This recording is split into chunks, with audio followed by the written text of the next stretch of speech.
नाम की सोसाइटी में एक परिवार रहने आया। वो लोग उस सोसाइटी में नए नए ही आए थे।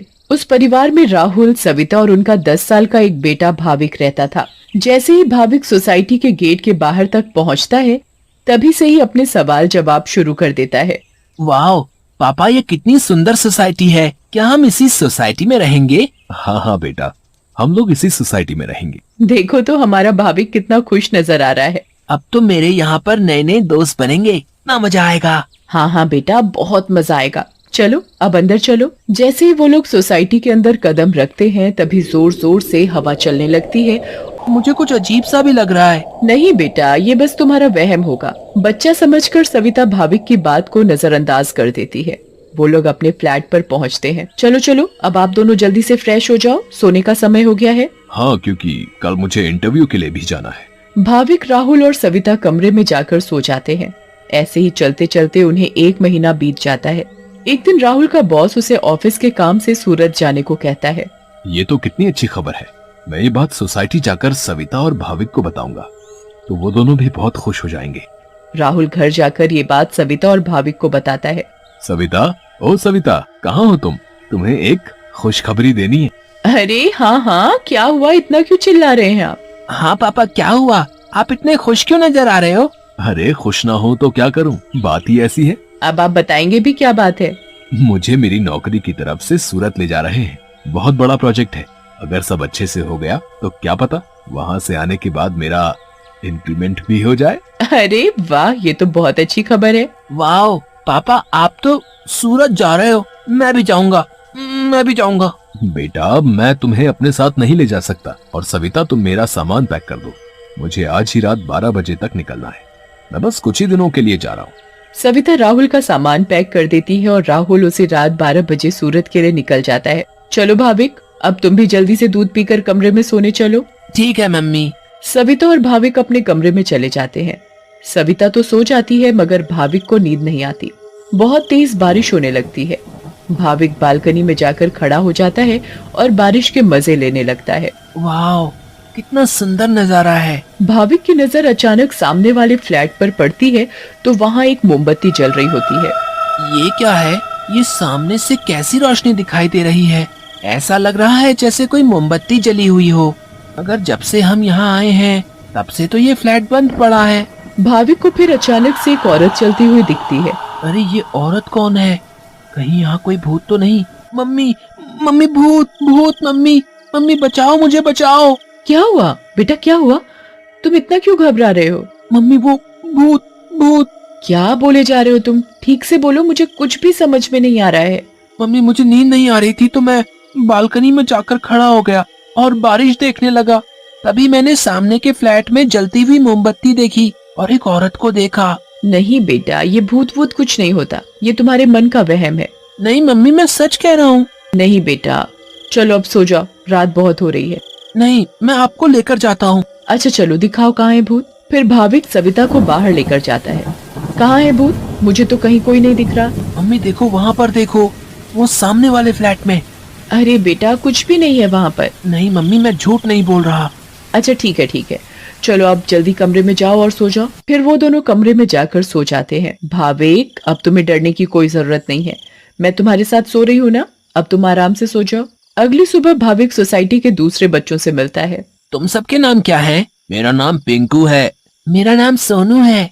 और मेरा नाम गोली है। सारे बच्चे मिलकर पूरा दिन खूब मस्ती करते हैं। फिर रात में सारी औरतें सोसाइटी कंपाउंड में बातें करती हैं। तभी सविता रात की बात सारी औरतों को बताती है। दूसरी ओर भाविक और उसके सारे दोस्त लुका छुपी खेल रहे होते हैं। पिंकू गिनती करना शुरू कर देता है। तभी सारे बच्चे इधर उधर छिप जाते हैं, मगर भाविक खेल खेल में अपने फ्लैट के सामने वाले फ्लैट के दरवाजे तक पहुंच जाता है। उसे ये पता नहीं होता कि ये वही फ्लैट है जिसमें कल रात उसने एक औरत को जलती हुई मोमबत्ती के साथ देखा था। अरे, ये दरवाजा तो खुला हुआ है और यहाँ तो कितनी सारी लाइटें हैं।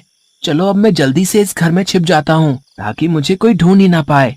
वो जगह ठीक है, मैं उस कमरे में जाकर छिप जाता हूँ। भाविक जैसे ही उस फ्लैट के कमरे की ओर जाने लगता है, वैसे ही बाहर की सारी लाइट्स लुप लुप होने लगती हैं। ये क्या हो रहा है यहाँ पर? अचानक ये लाइटें लुप लुप कैसे होने लगी? भाविक इधर उधर देखने लगता है। तभी भाविक की नजर दरवाजे के ऊपर पड़ती है। ये दरवाजे के ऊपर क्या लिखा हुआ है? भूत, मम्मी मम्मी बचाओ बचाओ। भाविक चिल्लाते हुए सोसाइटी कंपाउंड में जा पहुंचता है। अरे, ये आवाज तो भाविक की लग रही है। ये तो भाविक की आवाज है। भाविक की आवाज सुनकर सारी औरतें और आदमी कंपाउंड में जमा हो जाते हैं। तभी वो देखते हैं कि सामने से भाविक भागते भागते चला आ रहा है। मम्मी मम्मी, वहाँ सच में वहाँ भूत है। क्या हुआ बेटा भाविक? हाँ बेटा, क्या हुआ? तुम इतने घबराए हुए क्यों लग रहे हो? हाँ बेटा, कुछ तो बताओ। कहीं तुमने फिर से सामने वाले फ्लैट में भूत तो नहीं देख लिया? भूत? भूत? कहाँ है भूत? मैं छुपने के लिए एक फ्लैट में चला गया क्योंकि उसका दरवाजा खुला हुआ था। मैंने वहाँ लिखा देखा। क्या लिखा देखा और कहाँ देखा? कि यहाँ से चले जाओ वरना मैं तुम्हें मार दूंगी। चलो बेटा, तुम हमें वहाँ लेकर चलो। हाँ हाँ, चलो अंकल, मैं आपको वहाँ लेकर चलता हूँ, आप खुद ही देख लेना। भाविक सभी लोगों को उस फ्लैट में लेकर जाता है। कहाँ लिखा है बेटा? अरे, यही तो लिखा था। चलो भाई, यहाँ तो कुछ भी नहीं है। बेटा भाविक, चलो अब चलो। सभी लोग भाविक को वहाँ से ले जाते हैं, मगर भाविक उस दरवाजे को देखते देखते चलता है। नहीं अंकल, मैं सच बोल रहा हूँ।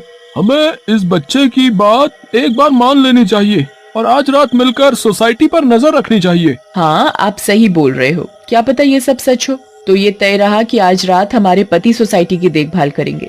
उस रात 3 आदमी सोसाइटी के गेट पर खड़े रहकर सोसाइटी की देखभाल कर रहे थे।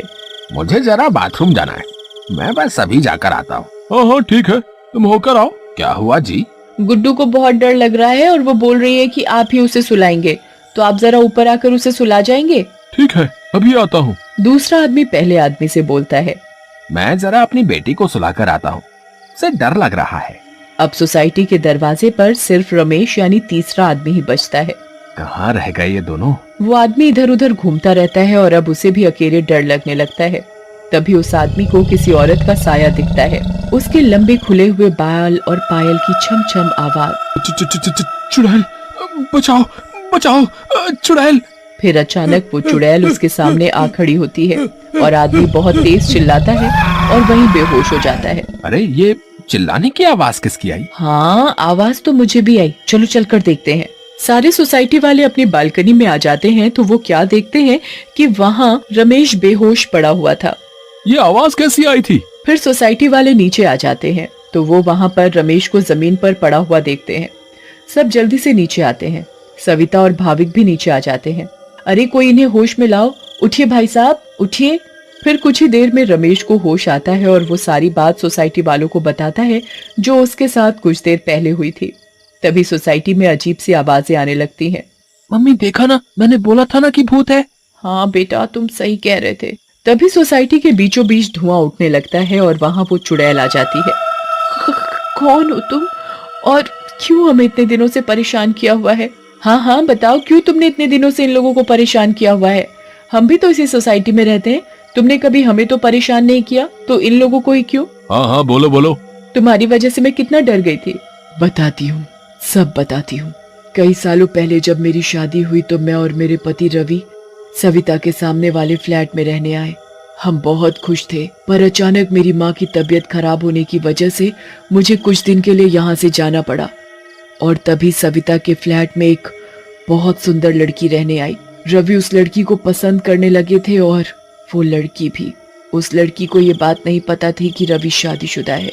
मैं जब वापस आई और मुझे ये सब पता लगा तो मैंने रवि को समझाने की बहुत कोशिश की, बहुत लड़ाई की, पर वो नहीं माने। रवि मुझे छोड़कर उस लड़की से शादी करना चाहते थे और एक दिन रवि और वो लड़की चुपके से अचानक कहीं चले गए। मैंने उन्हें ढूंढने की बहुत कोशिश की मगर वो मुझे कहीं नहीं मिले। और एक दिन मैंने उन दोनों को बाजार में साथ देखा। उन दोनों ने शादी कर ली थी। मैं भागते हुए घर आई और ये बात मुझसे बर्दाश्त नहीं हुई और उसी रात मैंने फ्लैट से कूदकर अपनी जान दे दी। और उस दिन से इस फ्लैट में किसी को रहने नहीं देती जिसमें सविता और उसका परिवार रहता है।